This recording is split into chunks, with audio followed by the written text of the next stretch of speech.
내가 시온스러운 그늘을 드리워주고 있는 커다란 호도나무를 칭찬하자 노 목사는 그새 기운을 많이 되찾고 얼마간 더듬더듬하면서도 그 나무의 내력을 이야기해 주었네. 오래된 쪽 나무는 누가 심었는지 몰라요. 이 목사가 심었다고도 하고 저 목사가 심었다고도 하거든요. 그런데 저 안쪽에 있는 나무는 우리 집사람과 동갑으로 오는 10월로 50살이 됩니다. 집사람의 아버지, 곧 내 장인이 아침에 저 나무를 심었는데 그날 저녁에 집사람이 태어났다는 거예요. 장인은 나의 선임 목사였는데 이루 말할 수 없이 저 나무를 애지중지했답니다. 저도 역시 마찬가지지요. 지금부터 27년 전의 일입니다만 내가 가난한 대학생으로서 처음 이 안뜰에 들어섰을 때 집사람은 저 나무 아래 있는 제목더미에 앉아 뜨개질을 하고 있었답니다. 따님은 어디 갔느냐고 로테가 물으니까 시미트 씨와 같이 목장에서 일하고 있는 사람들에게로 갔다더군. 그러고 나서 노인은 그 선임 목사가 자기를 무척 아껴주었고 그의 딸도 자기를 사랑해 주었으며 처음에는 부목사가 되었다가 얼마 후에 후계자가 되었다는 이야기를 들려주었네. 이야기가 막 끝났을 무렵 그 목사의 따님이 조금 전에 이야기가 나왔던 그 시미트라는 사람과 같이 채소밭 쪽에서 들어왔네. 그녀는 진심으로 로테를 환영하더군. 솔직히 말해서 그녀는 꽤 매력이 있었네. 갈색 머리에 몸매가 좋고 발랄한 아가씨로 한동안 이런 시골에서 사귀기에는 손색이 없는 여인이었네. 그녀의 애인 시미트 씨가 곧 그런 관계란 것을 나타내는 태도를 취했거든. 그녀의 애인은 괜찮게 생겼으나 말이 없는 남자로 로테가 아무리 말을 걸어도 우리의 이야기에 끼어들려고는 하지 않았네.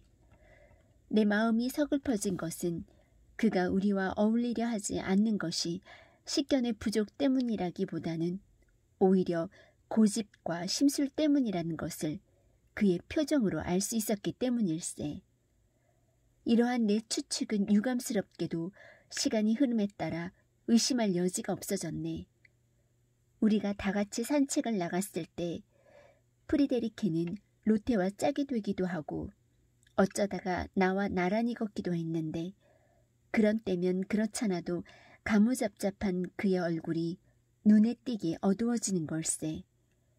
그래서 로테는 기회를 보아 내 소매를 잡아당김으로써 프리데리케에게 지나치게 친근하게 굴지 말라고 일깨워 주었다네.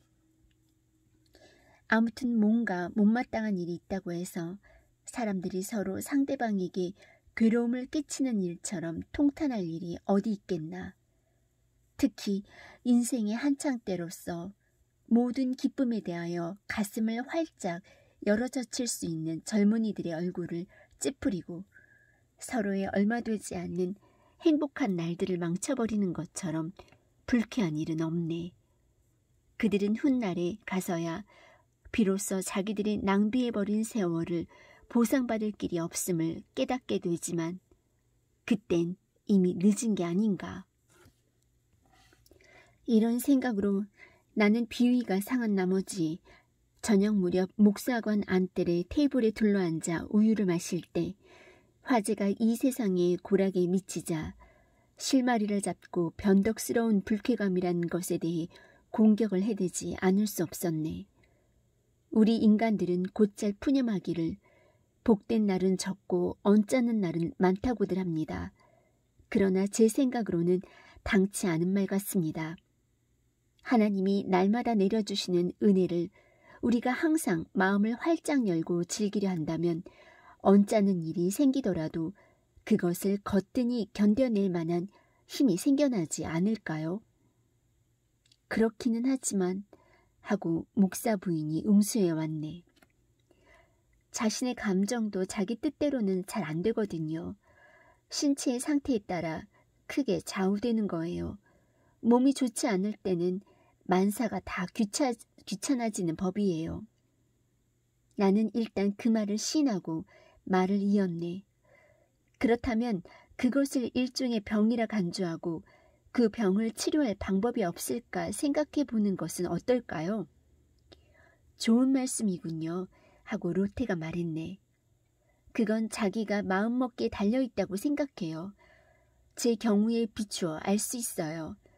뭔가 속상한 일이 있어서 불쾌한 기분이 들면 저는 벌떡 일어나 나가서 정원을 왔다 갔다 하며 대무곡을 두어 곡조 노래 부릅니다. 그러면 곧 기분이 가라앉거든요. 그게 바로 제가 말하고자 했던 겁니다. 하고 나는 말했네. 우울증이란 게으름과 같다고 할 수 있죠. 아니, 게으름의 일종이지요. 우리는 선천적으로 게으름에 젖기 쉬운 경향이 있습니다. 우리가 일단 그것을 조절할 힘만 가지고 있으면 일은 한결 순조롭게 진행되어 활동 속에서 진정한 기쁨을 발견할 수 있는 것입니다. 프리데리케는 열심히 경청하고 있었네. 그러나 시미트라는 그 청년은 이론을 제기하고 인간이란 결코 자기 자신을 억제할 수 없으며 더구나 우리의 감정을 억제하기란 불가능하다고 하면서 나에게 반박하는 것이었네. 지금 문제 삼고 있는 건 불쾌감으로 하고 나는 말했지. 그건 누구나 회피하고자 하는 감정입니다. 자신의 능력이 어느 정도인지는 시험해보지 않고는 아무도 알 수 없는 겁니다. 병이 나면 누구든지 이 의사 저 의사를 찾아다니고 건강을 회복하기 위해서는 아무리 괴롭더라도 절제하고 아무리 쓴 약이라도 거부하지 않을 겁니다.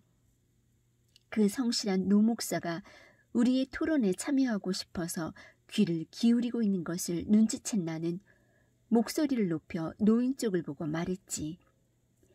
죄악에 대한 설교는 허다하게 들었습니다만 불쾌감을 훈계하는 설교는 아직 들은 적이 없습니다. 그런 설교는 도회지 목사나 해야겠지요. 하고 목사는 말했네. 농부들은 결코 불쾌증에 걸리는 법이 없다오. 하긴 때로 그런 설교를 해보는 것도 나쁘지 않겠군요. 적어도 목사 부인이라든가 법무관님께서는 약이 되기도 할 테니까. 그 말에 모두들 웃었네. 노 목사 자신도 유쾌하게 웃어젖혔는데 기침을 하는 바람에 토론은 잠시 중단되었네. 이윽고 그 청년이 다시 입을 열어 이렇게 말했네. 당신은 불쾌감을 악덕이라고 하셨는데 그건 좀 지나친 말씀인 것 같이 생각되는군요. 결코 지나친 말이 아닙니다. 하고 나는 말했지. 자기 자신과 주변에 가까운 사람들에게 두루 괴로움을 끼치는 일이 죄악이 아니고 무엇이겠습니까? 서로를 행복하게 해주지 못한다는 그것만으로도 죄악이라 하기에 충분한데 우리 각자에게 허용된 기쁨까지 서로 빼앗아야만 할 까닭이 뭡니까? 자기 자신은 불쾌하지만 혼자 견디어내며 남들에게는 그것을 나타내지 않고 주위 사람들의 즐거운 기분을 망치지 않으려고 애쓰는 사람이 있다면 그분이 누군지 알고 싶습니다. 불쾌감이란 오히려 자격지심에서 비롯된 마음속의 울분, 자신에 대한 불만, 그리고 그것들과 결부된 어리석은 허영심에 의하여 북돋워진 질투가 아닐까요?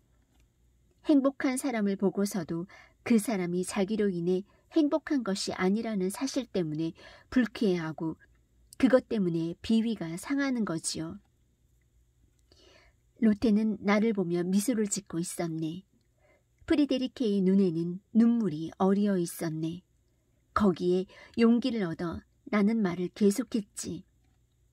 어떤 사람의 마음을 지배할 수 있는 처지에 있다고 해서 그 사람의 마음속에서 자연스럽게 솟아나는 단순한 기쁨마저도 빼앗아 버리려 하는 사람은 저주스러운 존재입니다.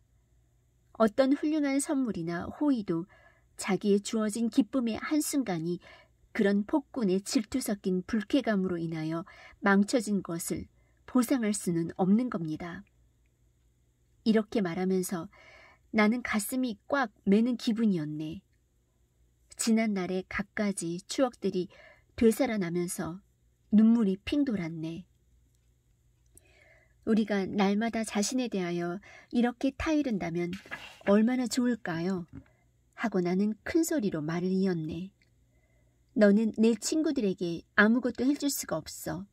다만 그 친구의 기쁨을 방해하지 않고 즐거움을 함께 나눔으로써 그 행복을 더욱 북돋워 주는 일 이외에는 내 친구의 영혼이 타는 듯한 정열로 인해 시달리며 고민에 빠져 헤어나지 못하고 있을 때 너는 한 방울의 진정제나마 그 친구에게 줄 수가 있는가? 그리고 또 한창 때의 꽃다운 시절을 너로 인해 허하게 보내버린 한 소녀가 중병이 들어 가슴이 아플 정도로 수척해진 채 드러누워 있다고 치자. 소녀의 눈은 멍하니 허공을 응시하고 임종의 진땀이 창백한 이마에 자꾸만 번져나오고 있다.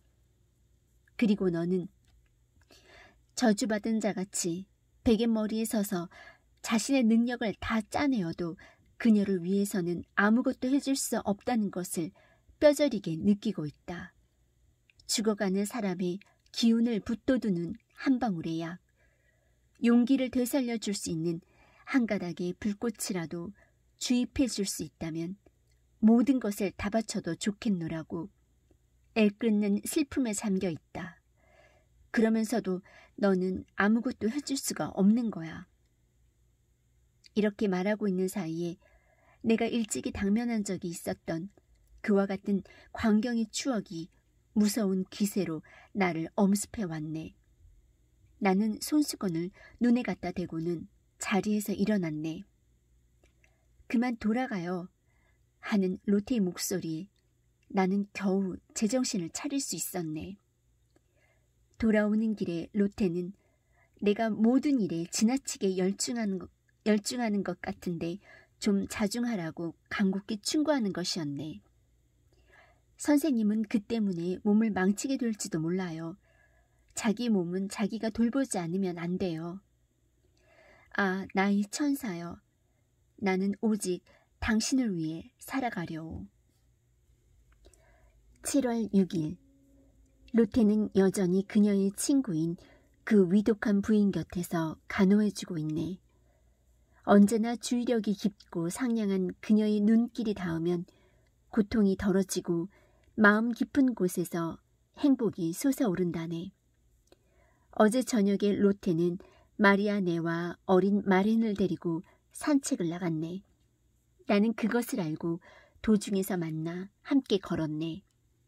1시간 반 정도 산책한 다음 동네 쪽으로 돌아와 그 샘터에 다다랐네. 그 샘터는 나에게 있어서는 아주 소중한 곳이었는데 지금에 와서는 1000배나 더 소중한 곳이 되었다네. 로테는 그 샘터에 야트막한 돌담에 걸터앉고 우리는 그 앞에 서 있었네. 나는 주위를 둘러보았네. 그러자 내 마음이 그토록 외로웠던 그 무렵의 일이 눈앞에 선하게 떠오르는 걸세. 그리운 샘터여 하고 나는 마음속으로 중얼거렸네. 그 뒤로 나는 한 번도 시원한 내 곁에서 쉬지를 못했구나. 급히 지나쳐버릴 뿐 너를 거들떠보지도 않았던 일조차 덜어 있었지. 아래를 내려다보니 마렌이 컵에다 물을 떠가지고 부지런히 올라오고 있었네. 나는 로테를 보았지. 그리고 그녀가 나에게는 얼마나 소중한 사람인가를 새삼 절실히 느꼈다네. 그러는 동안에 마렌은 다 올라왔네.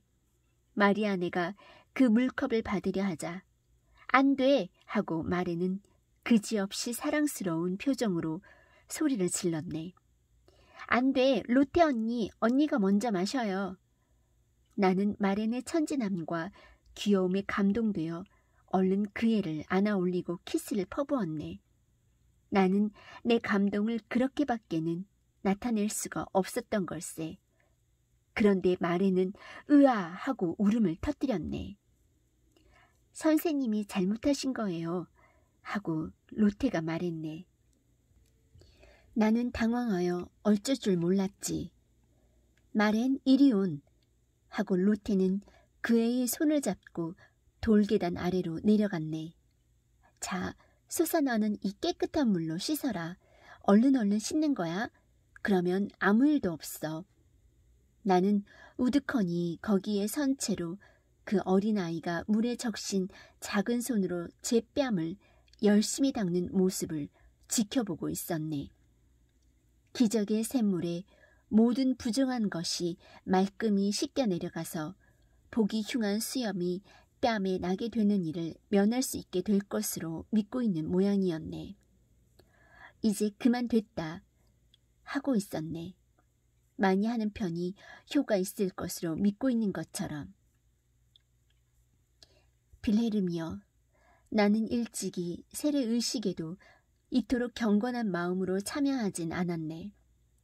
로테가 다시 올라왔을 때 나는 만민의 죄를 씻어준 예언자로도 대하듯 그녀 앞에 무릎을 꿇고 싶었네.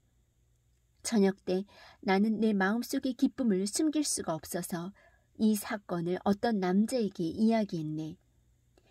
분별이 있는 인물이라 인간의 마음에 대한 이해가 있을 것으로 기대했었는데 그 결과는 전혀 뜻밖이었네.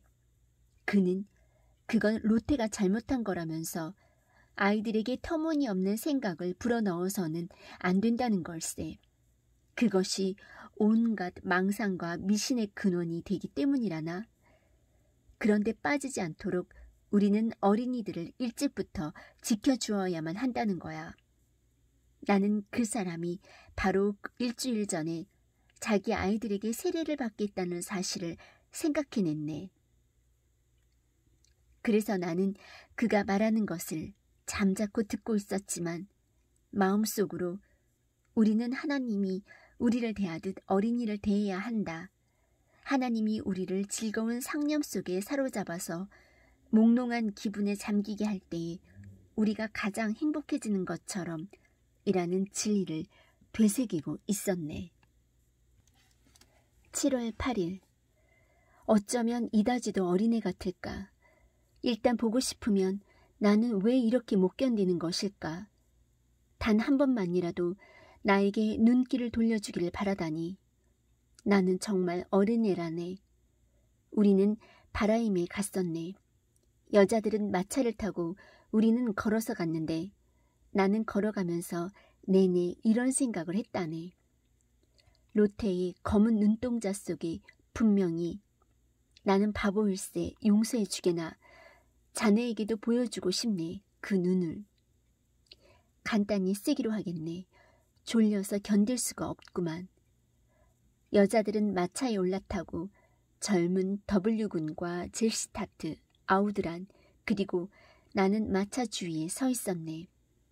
마차 안에 여자들과 바깥에 둘러선 남자들 사이에 대화가 오고 갔지.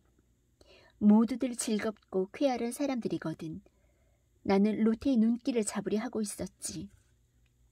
아, 그 눈길은 다른 사내들에게로만 이리저리 보내지고 있지 않겠는가? 그런데 나에게는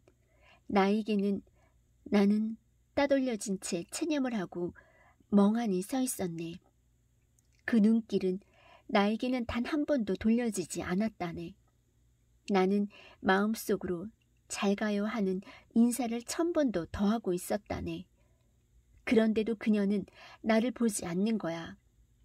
이윽고 마차가 떠나갔네. 내 눈에는 눈물이 핑 돌았지. 멀어져가는 마차를 바라보고 있으려니까 머리장식이 마차의 문 밖으로 내비치더니 그녀가 뒤를 돌아다 보는 게 아닌가. 아, 혹시 나를 보기 위해서 그랬을까? 친구여, 정녕 어느 쪽인지 알 수가 없어서 나는 갈피를 잡지 못하고 있네. 아마 나를 돌아다 본 것이겠지 하는 것이 나의 유일한 위안일세. 잘 있게나. 아, 어쩌면 나는 이다지도 어린애 같을까. 7월 10일. 사람들이 무슨 모임 같은 자리에서 로테에 대한 이야기가 나오면 내가 얼마나 당황한 꼴을 하는지 자네에게 보여주고 싶네. 누군가가 내게 로테가 마음에 드느냐고 묻기라도 하면 더구나 마음에 든다. 나는 그런 말이 딱 질색이야. 로테가 마음에 드는 사람치고 모든 감정이나 생각이 그녀로 인하여 충만되지 않은 사람이 있을까? 마음에 들다니. 며칠 전에 나에게 오시안이 마음에 드느냐고 묻는 얼빠진 놈이 다 있더군. 7월 11일. M 부인의 상태는 매우 위독하다네. 나는 부인의 생명을 위해 기도하고 있다네. 로테와 괴로움을 함께 나누고 있는 터이니까 말일세. 내가 그 부인 집에서 로테를 만나는 건 아주 드문 일이지만 오늘 로테는 나에게 놀라운 이야기를 들려주었다네. M이라는 노인은 아주 난폭한 구두쇠로서 여태껏 그 부인을 몹시 고생시키고 야박하게 굴었다는 거야. 그러나 부인은 어려운 대로 겨우겨우 살림을 꾸려왔다는군. 며칠 전 의사가 그 부인에게 앞으로 살 날이 얼마 남지 않았다는 사실을 알리자 그녀는 남편을 병상에 불러놓고 로테는 그 자리에 있었다네. 다음과 같이 말했다네. 당신에게 고백해야 할 일이 한 가지 있어요. 제가 죽은 뒤에 분쟁이 일거나 불쾌한 사태가 벌어져서는 안 되겠기에 드리는 말씀이에요. 저는 여태까지 최대한으로 절약하면서 집안 살림을 꾸려왔어요. 그러나 당신에게 용서를 빌어야만 할 일이 있는데 그건 제가 30년 동안 줄곧 당신을 속여왔다는 사실이에요. 당신은 우리가 결혼했을 때 부엌 살림에 소요되는 경비와 집안 살림의 비용조로 얼마 안 되는 경비를 결정하셨지요. 그 뒤로 우리의 살림 규모도 늘고 장사가 확장되었는데도 매주 당신이 주시는 돈은 변함이 없었어요. 길게 말하지 않더라도 살림 규모가 가장 커졌을 때에도 일주일에 7굴덴의 돈으로 꾸려나가라고 말씀하셨던 것은 당신이 더 잘 아시겠지요. 저는 당신 말대로 고분고분 그 7굴덴을 받았고 모자라는 돈은 매주 가게 매상금 중에서 따로 떼어 충당해 왔지요. 설마 한 집안의 주부가 매상금의 일부를 훔치리라고는 아무도 생각지 못했을 테니까요. 하지만 저는 한 푼도 낭비를 하지 않았어요. 이런 고백을 하지 않더라도 마음 편히 저 세상으로 갈 수 있을 거예요. 다만 제 뒤를 이어 살림을 꾸려나갈 사람이 그 돈으로는 어림도 없을 텐데 당신은 또 보나마나 죽은 마누라는 그 돈으로 거뜬히 꾸려나갔노라고 우기실 것 같아 이렇게 말씀드리는 거예요. 나는 믿을 수 없을 정도로 인간의 어리석음에 대하여 로테와 말을 주고받았네. 대충 2배 정도의 경비가 소요된다는 것이 눈에 빤히 보이는데도 7굴덴으로 꾸려나가고 있다면 그 이면에 뭔가 비밀이 있는 게 아닌가 하는 의심이 들 텐데 그것을 이상히 여기지 않다니. 그러나 나는 자기 집에 예언자의 무진장한 기름단지가 있는 것으로 믿어 의심치 않는 사람들이 있음을 알고 있네. 7월 13일. 아니, 내가 잘못 생각한 것은 아니네. 나는 그녀의 검은 눈동자 속에서 나에 대한 그리고 나의 운명에 대한 거짓없는 관심을 읽을 수 있었네. 나는 그것을 분명히 느낄 수 있었어. 이 점에 대해서만은 내 느낌을 믿어도 좋네. 그녀는 천국을 이런 말로 표현할 수 있을까? 나를 사랑하고 있다고 말일세. 틀림없이 나를 사랑하고 있네. 그걸 알고부터 내가 나 자신에게는 그지없는 소중한 존재가 되었다네. 나는 얼마나 나 자신을 자네에겐 이런 소리를 해도 괜찮을 테지. 자네는 그것을 이해할 만한 사람이니까 존경하게 되었는지도 모른다네. 이것은 나의 지나친 자만일까? 아니면 사실의 바탕을 둔 감정일까? 로테의 마음속에 깊은 인상을 심어주기라도 할까봐 걱정스러워지는 그런 인물은 없네. 그러나 로테가 그런 약혼자에 대해 열의와 사랑을 드러내며 이야기할 때면 나는 명예와 지혜를 모조리 박탈당하고 대검까지 빼앗겨버린 사람이 되어버리네. 나는 명예와 지혜를 모조리 박탈당하고 대검까지 빼앗겨버린 사람이 되어버리네. 7월 16일. 어쩌다 나의 손가락이 그녀의 손가락에 닿거나 우리의 발이 테이블 아래에서 맞닿거나 할 때면 뜨거운 피가 내 혈관 속을 흐르는 짜릿한 느낌은 나를 앞으로 떠밀어주네. 모든 감각이 일시에 마비되었지. 그녀의 천진난만하고 때묻지 않은 영혼은 자기의 그런 대수롭지 않은 친근감이 나를 얼마나 괴롭히는가를 전혀 알지 못한다네. 뿐만 아니라 그녀는 이야기에 신이 나면 도중에 자기 손을 내 손 위에 얹기도 하고 몸을 바싹대기도 하여 그녀의 순결한 입김이 내 입술에 와닿는 일조차 있다네. 그럴 때면 나는 벼락이라도 맞은 것처럼 넋을 잃고 쓰러질 것만 같다네. 그리고 비레르미여, 나는 이렇게 천국과 같은 행복한 처지에 놓여 감히 이런 말을 털어놓고 있다네. 자네도 지금의 내 심정을 알아주겠지. 나는 결코 그렇게 타락한 사람이 아니네. 다만 마음이 약할 뿐이네. 정말 약하단 말일세. 그러나 이 약하다는 것이야말로 일종의 타락이 아닐까? 그녀는 나에게 있어서는 신성한 존재일세. 그녀 앞에 나가면 일체 욕망이 사라져버리지. 그녀가 곁에 있으면 나는 그만 넋 잃은 사람이 되어버리네. 마치 모든 신경이 마비되고 혼백이 빠져나가는 것만 같네. 그녀는 한 멜로디를 천사처럼 소박하고 진지하게 피아노로 연주하네. 소박하게, 정성을 들여서. 그것은 로테가 가장 좋아하는 곡으로 그녀가 그 악보의 첫 소절을 치는 소리가 울리기만 해도 나의 고뇌와 혼란, 그리고 우울은 사라져버리네. 음악이 가진 매력에 대해 옛부터 전해오는 이야기가 거짓말이 아니라고 믿게끔 되었네. 그 소박한 멜로디가 내 마음을 이렇게까지 사로잡아 버리는 것을 보면 알만하지 않은가. 로테는 내가 자신의 이마에 총알을 한 방 쏘고 싶어지는 그러한 때에 곧잘 노래를 부르기 시작한다네. 그러면 내 영혼의 미망과 암묵은 호련히 사라져버리고 나는 다시금 생기를 되찾아 자유롭게 숨을 쉴 수가 있게 된다네. 7월 18일. 비레르미여, 만일 사랑이 없는 세계에서 산다면 우리의 마음은 어떻게 될까? 불이 꺼진 환등기나 다를 바 없지 않겠는가?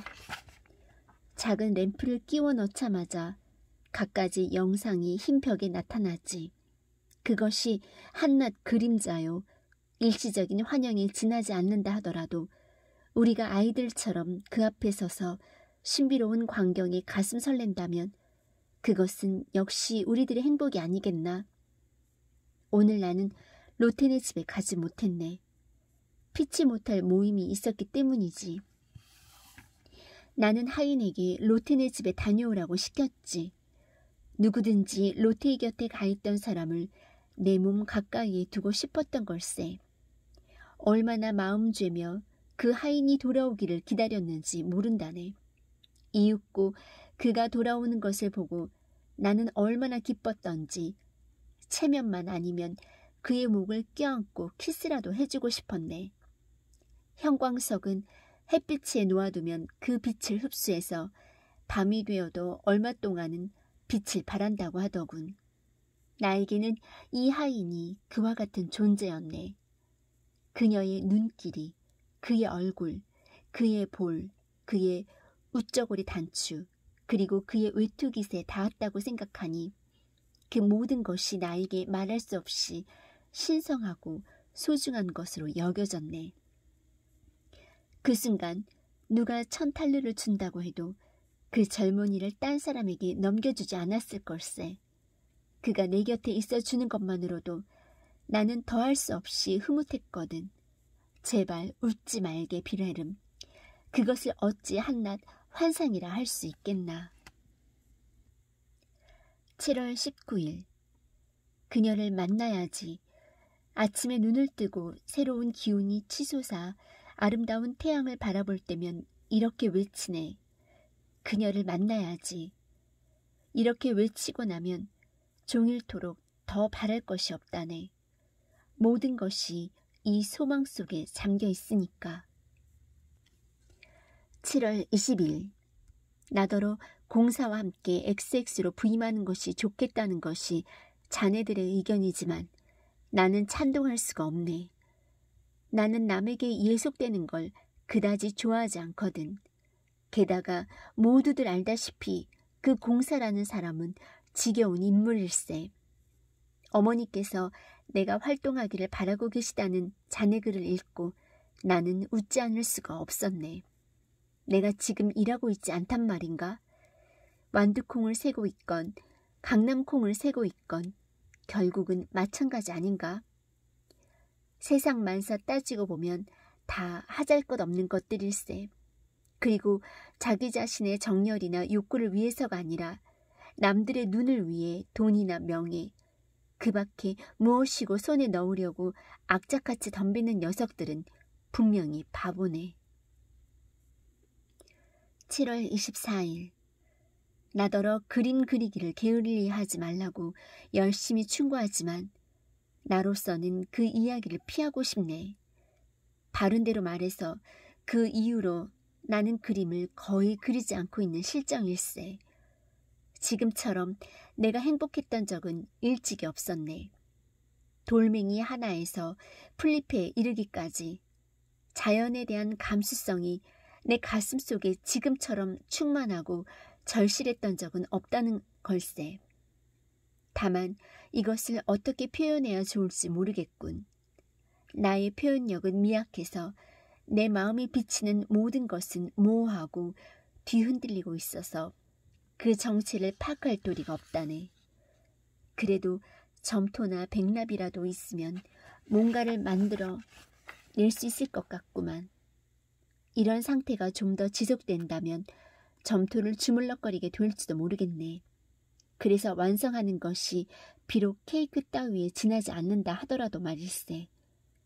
나는 로테의 초성화를 3번이나 그리기 시작했지만 번번이 실패했네. 전에는 꽤 솜씨 있게 그릴 수 있었는데 그래서 한층 더 우라가 치밀어 오르더군.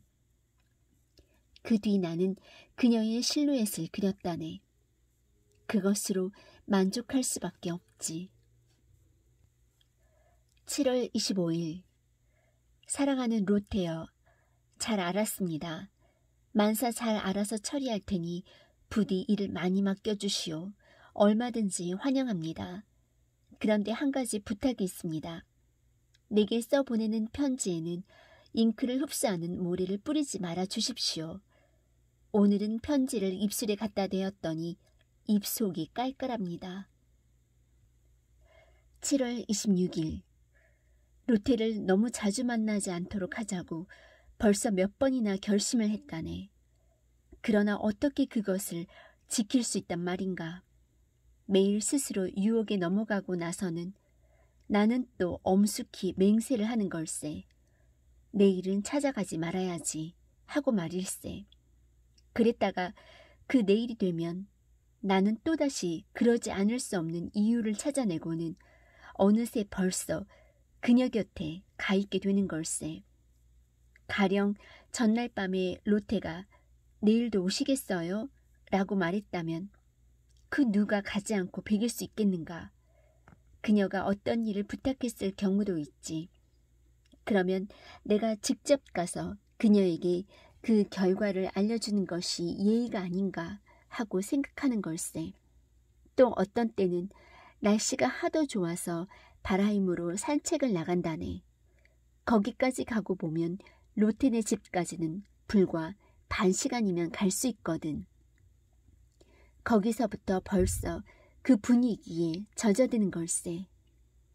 어릴 때 우리 할머니는 곧잘 자석산 이야기를 해주셨지.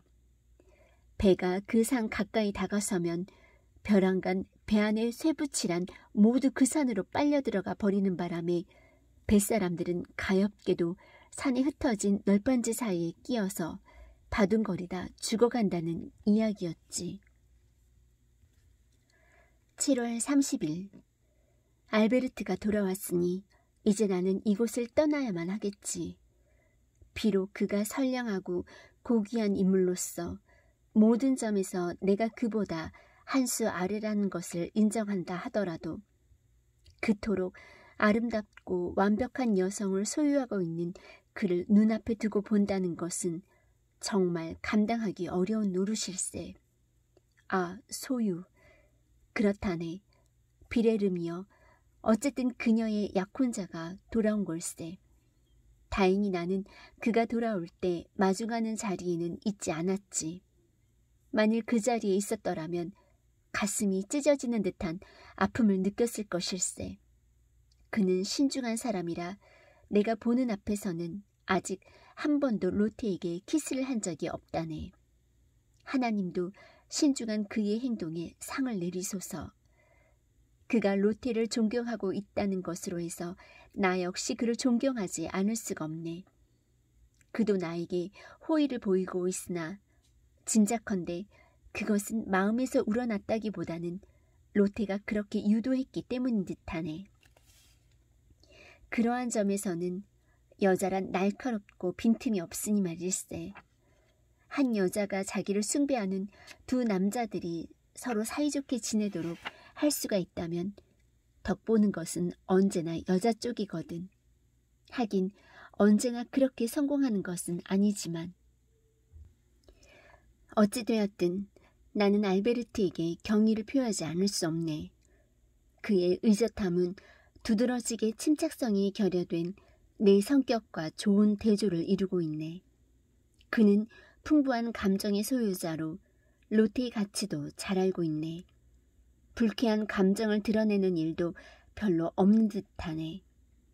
불쾌한 감정이야말로 내가 무엇보다도 증오하는 죄악이라는 것을 자네도 알고 있지 않은가? 알베르트는 나를 분별 있는 인간으로 여기고 있는 모양일세.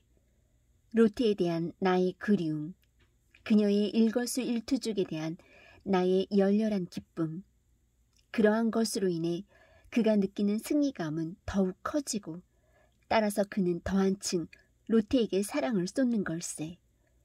그가 때때로 사소한 질투로 로테를 괴롭히는 일이 있을지 모르지만 그런 것은 덮어두기로 하겠네. 내가 알베르트의 처지라도 질투라는 악마의 소나귀에서 깨끗이 벗어날 수 있으리라고는 장담할 수 없으니까. 내가 알베르트의 처지라도 질투라는 악마의 소나귀에서 깨끗이 벗어날 수 있으리라고 장담할 수는 없으니까. 그런 것은 어찌 되었든 로테 곁에 있을 수 있는 나의 기쁨은 사라져버렸네. 내가 어리석었다고 함이 옳을 것인가? 눈이 멀었다고 함이 옳을 것인가? 명목이야 어떻든 무슨 상관이 있겠나. 사실 그 자체가 잘 말해주고 있는 것을. 지금 내가 말할 수 있는 것은 알베르트가 돌아오기 전부터 이렇게 되리라는 것을 뻔히 알고 있었다는 사실일세. 로테에 관하여 그 어떤 요구도 해서는 안 된다는 것을 알고 있었고 또 아무런 요구도 하지 않았지. 그렇지만 그토록 사랑하는 사람을 만나 잠자코 있다는 것도 한도가 있지 않겠나. 그런데 마침내는 그 약혼자가 나타나서 그녀를 빼앗아 가버리자 이 바보 같은 인간은 눈이 휘둥그레져 있다네. 나는 이를 악물고 나 자신의 비참한 몰골을 비웃는다네. 그러나 누가 나더러 단념해라, 어쩔 도리가 없지 않느냐라고 말하는 자가 있으면 나는 그 자를 몇 배나 더 비웃어 주겠네. 내 눈앞에서 없어지는 것이 좋네. 나는 숲속을 이리저리 헤매고 돌아다니다가 로티를 찾아갔었네. 마침 알베르트가 정원의 정자에 그녀와 함께 앉아 있었네. 그것을 보면 나는 그만 더 이상 자중할 수가 없어져서 나는 익사를 부리고 허튼 수작을 하였다네. 제발 부탁이에요. 하고 오늘 로테는 나에게 말했네. 어저께와 같은 그런 행동은 하지 말아주세요. 그런 식으로 지나치게 쾌활하게 구시면 어쩐지 무서워져요. 자네한테만 고백하지만 나는 알베르트가 이리 바쁜 때를 노리고 있다가 그 틈을 타서 얼른 찾아간다네. 그래서 로테가 혼자 있으면 나는 늘 마음이 홀가분해지네. 8월 8일 들어주게나 비레름이여, 피치 못할 운명에 대해서는 복종하라고 나에게 요구하는 사람들을 나는 비난하였지만 그것은 결코 자네를 두고 한 말은 아니었네. 자네도 그러한 의견일 것이라고는 상상조차 하지 않았었지. 하기는 따지고 보면 자네 말이 옳아. 그러나 친구여, 내 한마디만 더 하겠네.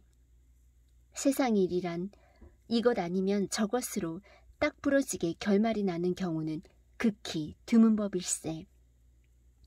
인간의 감정과 행동에는 실로 다양한 변화와 차이가 있는 걸세.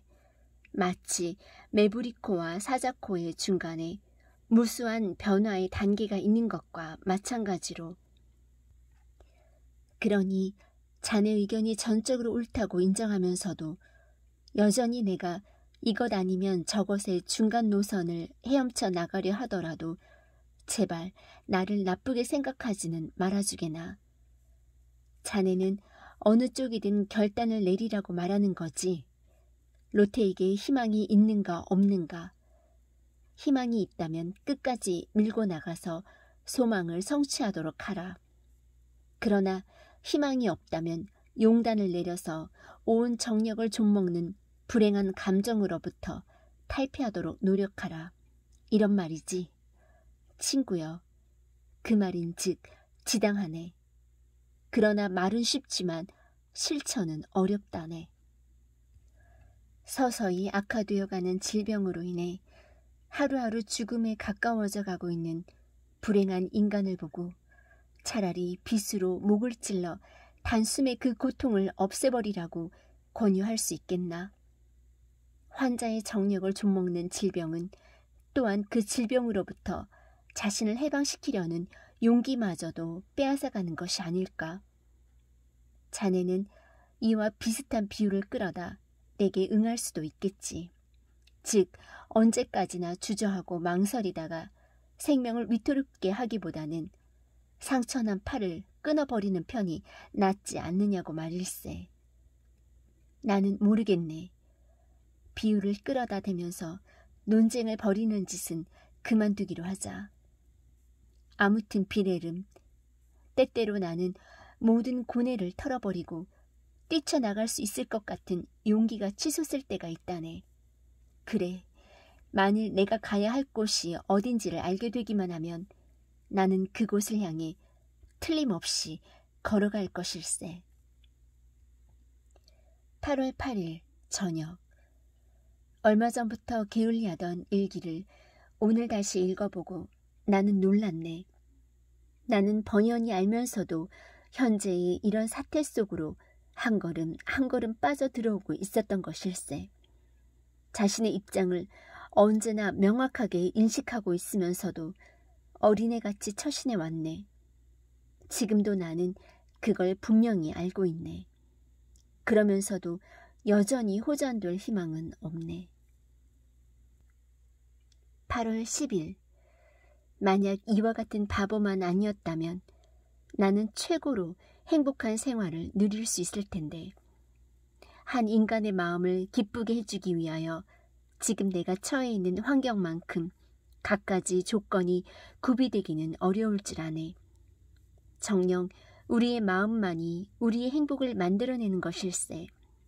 나는 지금 단란한 가정의 한 식구가 되다시피 해서 노인으로부터는 친아들처럼 사랑을 받고 아이들로부터는 아버지처럼 흠모를 받으며 더욱이 로테로부터도, 그리고 성실한 알베르트, 그도 또한 변덕이나 무례한 언덕으로 내 행복을 손상시키는 일은 결코 없다네.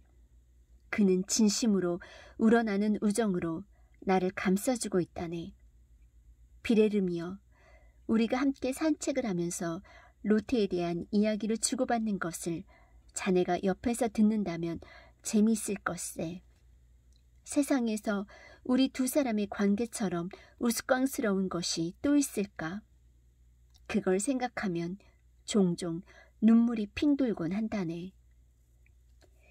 어느 날 알베르트는 로테의 성품이 고든 어머니에 대한 이야기를 나에게 해주었네. 그 임종의 병상에서 로테의 어머니는 집안일과 아이들을 로테에게 맡긴다고 말했다는 걸세.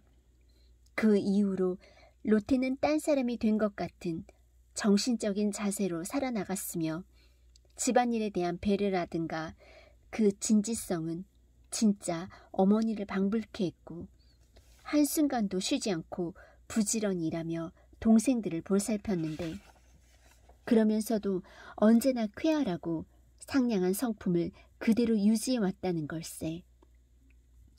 이러한 이야기를 들으면서 그와 나란히 걸음을 옮기다가 길가에 꽃을 꺾어 공들여 꽃다발을 엮은 다음 흘러가는 개울물에 그 꽃다발을 던지고 그것이 천천히 떠내려가는 것을 바라보았다네. 자네에게 이미 써보냈는지 잘 모르겠지만 알베르트는 이곳에 머물러 있으면서 궁정으로부터 상당한 급여가 지급되는 어떤 관직에 앉게 될 모양일세. 그는 궁정에서 꽤 호감을 사고 있는 터이거든. 이를 착실히 하고 부지런히 해낸다는 점에서 그를 따를 만한 자를 나는 본 적이 없네. 8월 12일.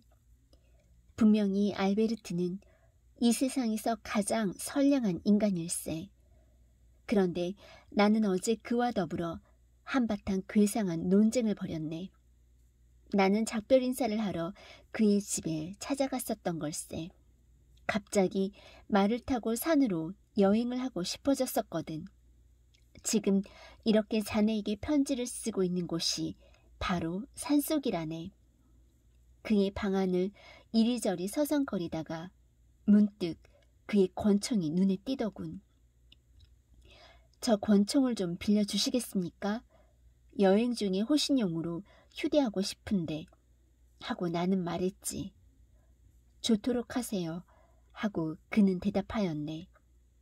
다만 총알을 장전하는 수고는 당신이 해야만 합니다. 우리 집에서는 그저 장식용으로 걸어 놓았을 뿐이니까요. 나는 권총 한 자루를 집어내렸지. 알베르트는 말을 계속하였다네.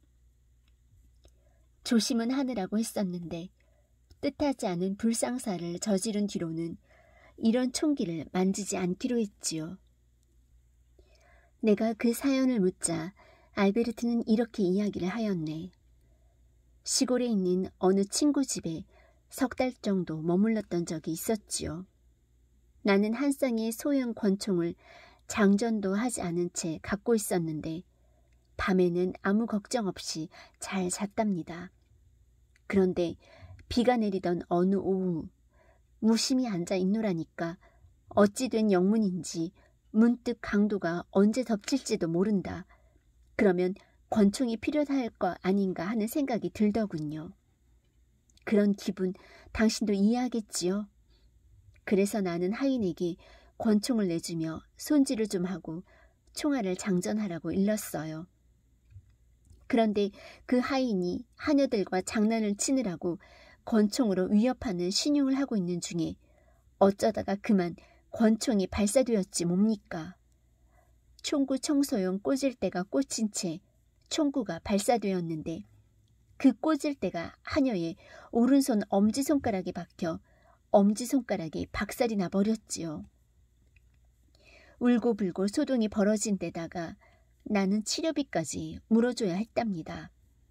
그런 뒤로 나는 총기에는 일체 총알을 장전하지 않고 놓아두기로 했었어요. 아무리 조심해봤자 소용이 있나요? 위험이란 예측할 수 없는 일이거든요. 하긴. 그런데 자네도 알다시피 나는 알베르트란 인물을 무척 좋아하지만 그건 하긴 이런 말을 꺼내기 이전에 그에 한정되는 걸세. 어떤 일반적인 명제라 하더라도 예외가 있는 것은 뻔한 일이 아닌가. 그런데 이 인물은 자기 말이 꼭 정론이 되어야만 직성이 풀리는 걸세.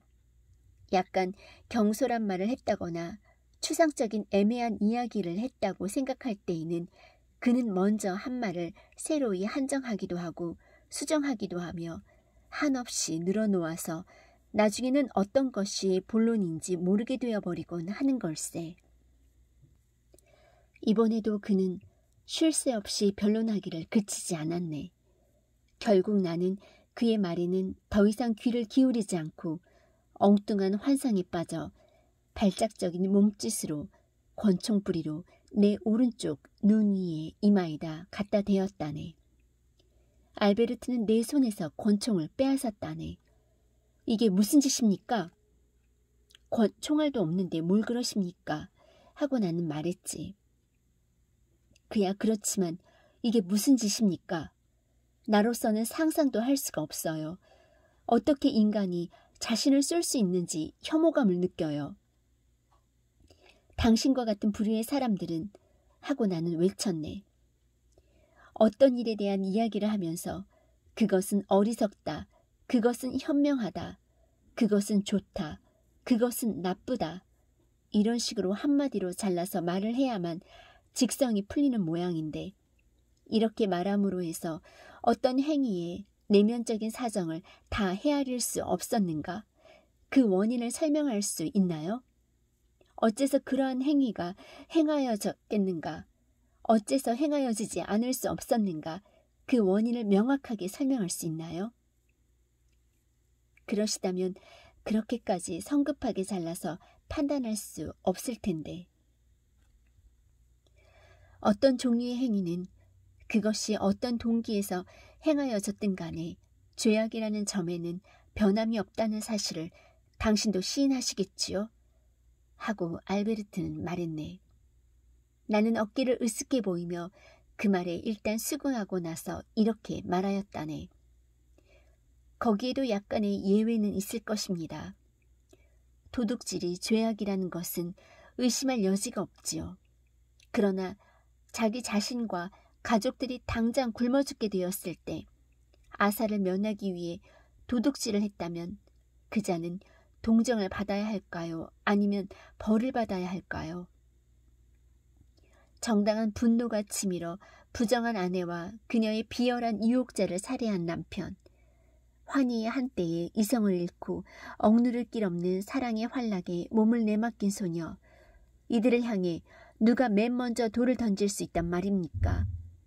냉혹하게 짝이 없는 법률이라는 이름의 계치기일지라도 필시 감동되어 그에 대한 형벌을 유보하지 않을까요? 그건 전혀 별개의 문제지요. 격정에 사로잡혀 이성을 잃는 인간은 사리 분별이 전혀 없어져 있기 때문에 술 취한 사람이나 미친 사람이라고 볼 수 있으니까요. 하고 알베르트는 대답하였네. 아이고 맙소사, 당신의 이성적인 사람들이여. 하고 나는 미소를 지으며 외쳤네. 격정, 술 취한 사람, 미친 사람, 당신들은 그렇게 말하며 마치 남의 일처럼 태연하군요. 훌륭한 도덕군자들입니다. 술 취한 사람을 나무라고 정신 착나은 자를 외면하고 성직자들처럼 그 옆을 지나서는 바리새인들처럼 자기가 그러한 인간 가운데 하나로 태어나지 않은 것을 하나님께 감사하겠지요. 나는 술 취한 적이 여러 번 있습니다.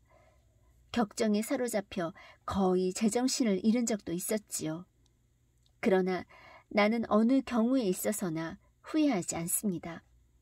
자고로 위대한 업적, 불가능한 것으로 여겨졌던 일을 성취한 비범한 인간들은 옛날부터 모두 주정뱅이라느니 미치광이라느니 하는 지탄을 받았던 사람들이라는 것을 알고 있으니까요. 그러나 평범한 일상생활에서도 흔히 대담하고 훌륭한 예상 외의 일을 할라치면 그 일을 하고 있는 도중에 거의 예외 없이 저놈은 미쳤어. 저놈은 바보야 하고 매도를 하니 나는 차마 곁에서 들을 수가 없군요. 그놈하고 현명한 분이야말로 수치를 알아야 하지 않을까요? 그건 역시 당신의 변덕스런 생각에서 나오는 말이지요.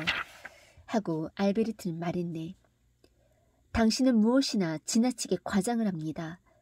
적어도 이번의 경우 당신의 논리는 부당해요. 지금 문제가 되고 있는 건 자살인데 그것을 당신은 위대한 행위에 비하고 있으니 당치 않은 일이지요. 자살은 아무래도 의지가 박약한 행위로밖에는 볼 수 없어요. 고통스러운 인생을 꿋꿋이 견디며 살아나가기보다는 죽어버리는 편이 훨씬 손쉬운 노릇이 아니겠습니까? 나는 그만 논쟁을 끝맺으려 했네. 남은 진지하게 이야기를 하고 있는데 시덥잖은 상투적인 문구를 들고 나오니 그것처럼 못 견딜 노릇이 없거든. 그런데 그의 이런 말은 전에도 여러 차례 들었고 나도 몇 번 화를 낸 일이 있으므로 나는 마음을 가라앉히고 약간 쾌활한 어조로 이렇게 말했네. 의지가 박약한 행위라니요.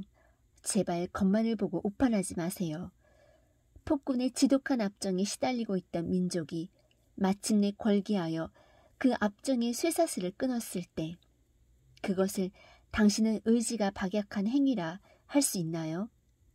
집에 불이 난 것을 보고 놀라서 온몸에 힘이 불끈 솟고 여느 때에는 움직일 수조차 없는 무거운 물건을 번쩍 드는 사람이라든가 또는 모욕을 당하고 격분해서 6사람을 상대로 맞싸워서 그들을 때려 눕히는 사람, 그러한 사람들을 의지가 박약한 인간이라고 해야만 옳단 말입니까?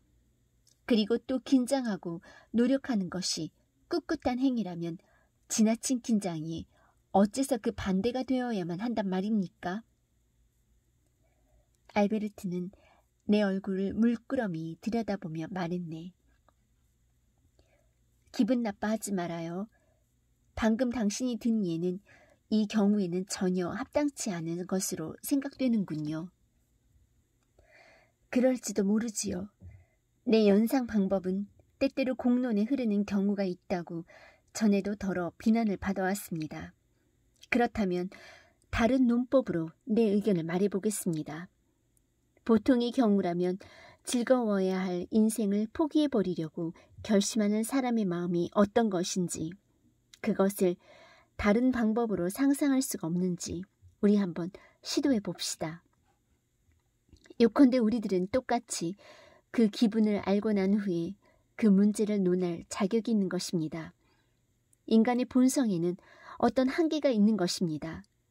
기쁨이나 슬픔, 고통 등도 어느 일정한 한도까지는 견뎌낼 수가 있지만 그 한도를 넘어서면 파멸하고 맙니다. 따라서 이 경우 사람이 약하다든가 굳세다든가 하는 문제가 아니라 자신이 당하고 있는 고통을 정신적인 면에서나 육체적인 면에서 어느 한도까지 견뎌낼 수 있는가 하는 문제지요. 그런데 나로서는 정말 이해하기 어려운 게 있어요. 그러므로 자신의 생명을 스스로 끊어버리는 인간을 비겁한 자라 함은 악성 열병으로 죽어가는 사람을 비겁한 자라 함과 마찬가지로 타당하지 않다고 생각합니다. 그건 궤변입니다. 말도 안 되는 궤변입니다. 하고 알베르트가 외쳤네. 결코 당신이 생각하듯이 그런 궤변은 아닙니다. 하고 나는 응수를 했지. 가령 육체가 몹시 병들고 기력도 기능도 쇠약해져 버려서 어떠한 수단과 방법을 동원해도 정상적인 삶의 영위가 불가능할 때 우리는 그걸 죽을 병이라 부르는 데는 당신도 동의하지요? 이 경우를 정신에 적용해 봅시다. 어떤 인간이 정신적으로 막다른 경우를 생각해 봐요. 갖가지 인상이 그에게 작용하여 관념이 고정되고 마침내 격정이 더욱 항진되어서 냉철한 사고 능력이 상실된 끝에 그는 파멸하고 마는 겁니다. 침착하고 분별이 있는 사람은 이런 불행한 사람의 정신 상태를 여러모로 관찰할 수도 있고 충고도 할 수 있겠지만 그것이 무슨 소용이 되겠습니까? 그것은 마치 건강한 인간이 환자의 병상 곁에 서 있다 하더라도 자기 힘을 그 10,000분의 1도 환자에게 주입시켜 볼 수 없는 것과 마찬가지지요. 내 말은 알베르트에게는 한낱 추상적인 이야기에 불과하였네. 그래서 나는 얼마 전에 연못에 투신 자살한 한 소녀의 일을 그에게 일깨워준 다음 그 이야기를 그에게 되풀이해 주었지. 그녀는 착한 아가씨였지요. 일정한 집안일을 돌보며 지극히 좁은 세계에서 자라났답니다. 낙이라고는 조금씩 저축해서 장만한 나들이 옷을 입고 일요일이면 같은 또래의 친구들과 어울려 교회로 산책을 나간다거나 큰 축제일에 무도회에 참석한다거나 남들의 평판이며 뒷소문 이야기에 시간 가는 줄 모르고 이웃집 처녀들과 하염없이 수다를 떤다거나 하는 따위가 고작이었죠. 그런데 이 아가씨의 열정적인 성질이 마침내 좀 더 깊은 요구를 품기 시작하였는데 남자들이 지켜주는 바람에 그런 요구가 더욱 부풀어 올라 여태까지 낙으로 여겨왔던 일들이 차츰 시들해졌던 겁니다. 그러다가 마침내 한 남자를 만나게 되었지요. 여태껏 알지 못했던 감정에 정신없이 끌려들어서 자기의 모든 희망을 그 남자에게 걸고 주위의 세계를 잊어버렸었지요. 자기에게 유일한 존재인 그 남자 이외에는 아무것도 보이지 않고 아무것도 들리지 않고 아무것도 느끼지 않게 된 상태로 오로지 유일한 존재인 그 남자만을 그리워하게 된 것입니다. 들뜬 허영에서 오는 허망한 쾌락에 빠진 일이 없는 아가씨였으므로 그녀의 소망은 오직 그의 아내가 되는 것이었지요. 지금까지 누려보지 못했던 모든 행복과 동경해오던 일체의 기쁨을 그와의 영원한 결합 속에서 찾아내려 한 것입니다. 희망의 실현을 보증하는 거듭된 약속, 그녀의 육정을 더욱더 항진시키는 그의 대담한 애무, 이러한 것들이 그녀의 영혼을 송두리째 사로잡아 버렸지요. 황홀경 속에서 그녀는 온갖 기쁨을 예감하며 극도로 긴장된 심경으로 마침내 자기의 소망을 품에 안으려고 두 팔을 벌렸답니다. 그때 A는 그녀를 버린 것입니다. 그녀는 몸을 움츠리고 넋을 잃은 채 깊은 연못 앞에 멈춰섭니다.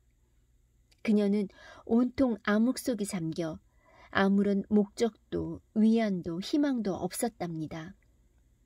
그도 그럴 것이 자기의 생명이라고 생각하고 있던 그 사람에게 버림을 받았으니까요. 자기 눈앞에 있는 넓은 세계도 보이지 않고 잃어버린 보물을 보상해 줄는지도 모르는 수많은 사람들도 눈앞에 들어오지 않는 겁니다. 그녀는 세상에서 버림을 받고 완전히 외톨이가 되었다고 생각했습니다. 그리하여 눈앞이 캄캄해지고 견디기 어려운 마음의 고통을 이기지 못하여 연못에 몸을 내던집니다. 자기를 감싸줄 죽음 속에서 모든 고뇌를 잠재워 버리려고 말입니다. 알베르트 씨, 이것은 흔히 있는 인간의 이야기가 아닙니까? 한 병자의 경우와 이치는 마찬가지가 아니겠어요? 서로 얽히며 싸우는 갖가지 힘의 미궁 속에서 생명의 탈출구를 찾아내지 못하면 결국 죽음의 길을 택할 수밖에 없는 거랍니다. 이것을 곁에서 보고 못난 여자로군 기다리고 있으면 될 텐데 시간이 흐르면 절망도 진정될 것이요 그녀를 위로해줄 다른 남자도 나타날 텐데 말이야. 이런 소리를 하는 자는 저주를 받아 마땅할 거요. 그것은 그 녀석은 바보야. 열병으로 죽다니. 체력이 회복되고 정력이 되살아나서 피가 제대로 돌아갈 때를 기다렸던들 만사가 다 호전되고 지금까지도 살아있을 텐데 말이야. 하는 것이나 다름없어요. 알베르트는 이 비유도 납득할 수 없는 모양으로 여전히 몇 마디 반론을 제기했네. 그러면서 그는 이런 말을 했네. 즉, 내가 말한 것은 한낱 무지한 여자의 얘기로 만일 그렇게 외골로만 치달리지 말고 좀 더 넓게 생각하는 분별력을 가졌던들 그 지경이 되지는 않았을 거라는 걸세. 알베르트 씨, 나는 소리쳤네. 인간은 다 마찬가지랍니다. 다소 남보다 분별력을 지니고 있다고 해도 걷잡을 수 없이 정열이 고조되어 한계점에까지 몰렸을 때는 거의, 아니 전혀 소용이 없는 거예요. 그렇기는커녕, 아니 다음 기회에 다시 이야기하기로 합시다. 그렇게 말하며 나는 모자를 집었네. 나는 얼마나 가슴이 답답했는지 모르겠네. 이리하여 우리는 서로 이해하지 못한 채 그냥 헤어졌지. 이 세상에서 남을 이해한다는 것은 얼마나 어려운 일인지 모르겠네.